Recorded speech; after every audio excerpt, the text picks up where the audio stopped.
నాగర్ కర్నూల్ జిల్లాలోని దట్టమైన నల్లమల్ల అడవిలో భారీ వర్షం కురిసింది. ఉమా మహేశ్వరం క్షేత్రం వద్ద వర్షపు నీరు జలపాతాన్ని మైమరిపించేలా ఉంది.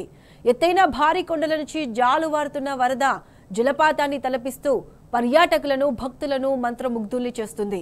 భారీ వర్షానికి కొండ చర్యలు విరిగిపడే ప్రమాదం ఉందని, జలపాతం తగ్గే వరకు భక్తులు క్షేత్రానికి రావద్దంటూ అధికారులు తెలిపారు.